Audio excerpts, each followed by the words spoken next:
Hey, what's up guys, Brad here. So today at 6 AM in the UK, we got the Tool Duelist upcoming updates for June 2019. Now, I haven't had a look at them just yet.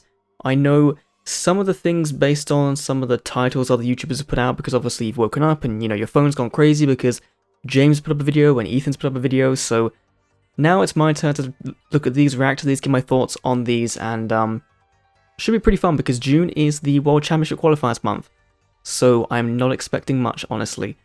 But I would like to be surprised. Let's go in, let's take a look to all Duelists upcoming updates. Here we go. Okay, so June 7th through 10th, the World Championship Qualifiers Duelist Division. We knew that was coming. That's, the final 3 days of the event, the one you just kind of grind out to get as high as possible, and then to get rewards based on that, and then potentially, to go to Germany, to go to Worlds and play for, prizes or whatever. So, pretty cool. It does confirm again we're getting a dual level 25. I believe we got dual level 25 in the last Casey Cup, so cool they're bringing it back and making it a bit more, basically a bit more for you to do, because essentially a lot of the time in the first stage you would be stuck, or you'd be maxed out very early on, and then you kind of wouldn't have much to do aside from going in and doing your 3 daily duels for gems. So hopefully they bring those back. I think they will, but still pretty cool. Then we're getting Inglorious Bastion. Okay, we're gonna have to go on Google and actually have a look at some new cards actually. So we're gonna be getting the new UR card, Nine-Tailed Fox, and SI card, Amano Iwato. So that's actually pretty cool because Amano was using the TCG for a little bit. So let's go to Google, let's take a look at those and see what these guys do. So we have Nine-Tailed Fox, a level 6 fire, 20 attack, 2000 defense, a zombie.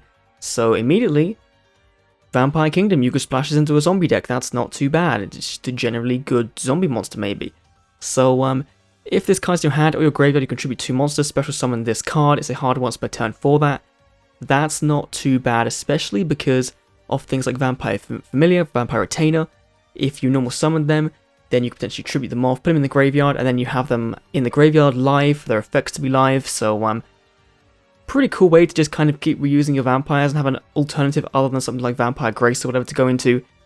If this card was special summoned from the graveyard and it attacks a defensive monster, you inflict piercing battle damage. That's pretty standard. Pretty interesting, it doesn't get that if it's special summoned from the hand. Obviously you can still normal summon it, as usual, but if you special summon it from the hand, it doesn't get the effect. It only fits in the graveyard, which kind of fits in with the zombie theme, so that's pretty cool. Then, if it's destroy a battle card effects at the graveyard, you can special summon 2 Fox tokens, level 2, 500 attack, 500 defense. This, I think, will be good way down the line when we get Plague Spreader Zombie, because that will open up some synchro summoning plays, and that could potentially make it easier to go for some lower level zombie synchros, which they do have some of. They do have a couple of like level 6, level 7, so that could make it very easy, I think, with Plague Spreaders. I think it's level 2 to go for a level 6 zombie, so should be interesting to see what happens with Nine-Tailed Fox when it does come to Duel Links. And then we have Amano Iwato, level 4 Earth Rock Spirit, so it's getting bounced back to the hand at the end of the turn. Can be special summoned, fair. It's pretty decently standard 900 attack, that's pretty good. Monsters cannot activate their effects except for spirit monsters. This is really good. This kind of stops 6 Samurais out the gate, and in the TCG this was a very good going first card because you'd summon this, and then assuming you didn't need to use your normal summon for the rest, like if you wanted to just like waste your normal summon on this, then you couldn't be hand trapped, you couldn't be Ash Blossomed or Ghost Ogred or Effect Vader, that kind of thing. Your opponent would have to deal with Amano with like Effect Veil or something before they could do things like Ash Blossom or whatever. So it was a good card for basically ensuring that your board went off as smoothly as possible, and you could extra your opponent, you could do whatever very, very easily. I believe a True Draco is also used as well, so this is a pretty cool card, a card that saw some play in a TCG, so that's really nice. And in Duel Links we have a skill called Dual Standby, which I believe says you can, like, both players draw 1 card, but they errated it so that in addition to that, you can activate the effects of spell, trap, or monsters, and that would mean that if you summon this turn 1, this guy wouldn't get bounced back to the hand, which means his monster can activate their effects effect would be live throughout your opponent's turn and through your next turn. Well, no, actually, no, it wouldn't actually. It would be live through your opponent's turn and then be live indefinitely, because it says here once per turn if this monster was normal summoned or flip face up this turn. So because of that, it wouldn't return to the hand at all, and you could keep it on board for as long as possible, which is a really, really cool thing, especially since we don't have a main phase 2. It means that if your opponent can't really get off some powerful effects main phase 1, then that might really hinder their game plan. So not too bad. Let's get back to Duel Links, take a look and see what else is coming to the game. We have Tyrannosaberry Ultimate Evolution coming back once again with a brand new skill and brand new reward cards. That's going to be exciting because that was a really good event. And of course, we had him be a giant dinosaur, and you had to attack him, and he had like 20,000 life points at one point. So, not too bad. I think it's going to be a fun event to have back. And really, this is good because that means that in July, he'll be available as a gate duelist, and we'll be one step closer to getting a new GX character. Because after this, the only one we need a repeat event for is Sartorius. And of course, we still need Belle, I think, to come to the gate. I don't think she's at the gate just yet. We do still need, one more Sartorius event, and then we can get new GX characters in. So, that's pretty cool. It's pretty hype. So, looking forward to that. That's going to be a fun event. Torgus Mission Bingo, that's pretty fair. We knew we kind of expect to get that. And then Dual Quest in late June. So that's pretty fair. We've got the Torgus Mission Bingo ending today. So, I need to go and do my last couple of duels, I think, to get my 100 gems or something. So, I need to go do that. Dual Quest is always fun. We've got another one of those happening in a couple of days as well. So, should be pretty cool to see what we get from that. And then, hopefully there's a cool reward card because, these past two... Ooh, fantastic Pegasus here with the new UR card, TOON Cyber Dragon. An SR card, TOON Gemini Elf. We already have Gemini Elf. It's a level 45 reward, so we only have one of them. We'll go through it as well. But TOON Cyber Dragon's really interesting because we're getting that before the normal Cyber Dragon? Okay. I think I know what Konami's up to. I think I see it. So let's quickly go to Google once again, take a look at these cards and see what they do. So, TOON Gemini Elf, of course, we would have in Duel Links, as I said, it's level 4, Earth, 900 attack, cannot attack turn it's summoned. If TOON was on the field, just draw and it's destroyed, destroy its card, so, it dies with TOON. It's one of the original TOON monsters, so it does have that restriction on it. It can attack directly while you control TOON World, and your opponent controls no TOON monsters, so it's still, again, it's one of the older ones, it's really bad. But, if it doesn't play bad damage, you discard one random card in your opponent's hand, and that's always really going to be really, really good. Like, there's no decks in Duel Links right now, I think, that really take advantage of being discarded to the graveyard. So, like not as cost at least. So, that could be pretty cool, more, decent level 4 normal summons for the deck is always nice, because right now, the deck that's seeing play is very Red Eyes focused, and, you kind of need to, get Black Dragon in the graveyard, use Spirit to bring it back, then bring out TOON Dark Magician Girl. There's not a lot of other plays aside from, tribute summoning the Planet Pathfinder to summon Dark Magician Girl out. So, another good level 4, and in multiple copies is going to be really nice. And then we have TOON Cyber Dragon. Now, this is insane, because this is, for all intents and purposes, this is a Cyber Dragon. This is the same stat line, has the same summoning effect of when your opponent controls a monster and you control none, you can special summon this card from your hand. So, if you're just using Cyber Dragon to be a Cyber Dragon and to then go into, like, say, a bigger synchro play, or just have it on board, then that's going to be pretty good. If you're using it as a Chimera Tech Dragon target, that'll be pretty good as well. The downside, of course, is it can't be used for things like Cyber End Dragon, which obviously no one's playing, so it doesn't make too much difference. But it cannot attack the turn it's summoned, so it does have summoning sickness, which I think is pretty fair for the free-to-play version of Cyber Dragon we get. It's cool we're getting this one, of course. It can attack your opponent directly while you control TOON World, and there are no TOON monsters on the field. So that's also pretty good, with TOON Kingdom. It'd be nice if we got another TOON Kingdom, but I don't think we will in this event because they did highlight this as the new UR.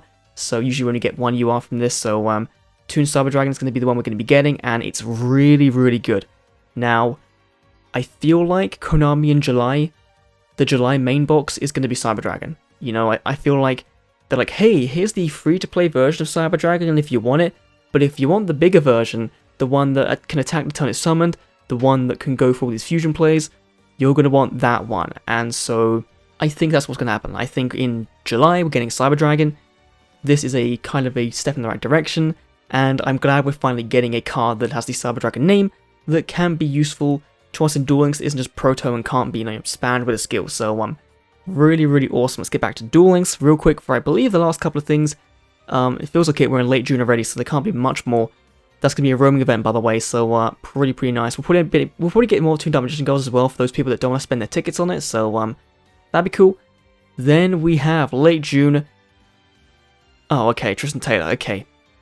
That's fair. I was expected, we got him just recently in the dungeon event, whatever it's called, the Tabletop RPG event. I think now it's just Lumis and Umbra that need to go to the gate. Obviously, we need to have another unlock event for them, but we can get more DM characters now as well. So, like in this pack, Konami, just kind of finishing off a bunch of characters in this month. So, pretty cool. Do we have anything else? Yes, okay.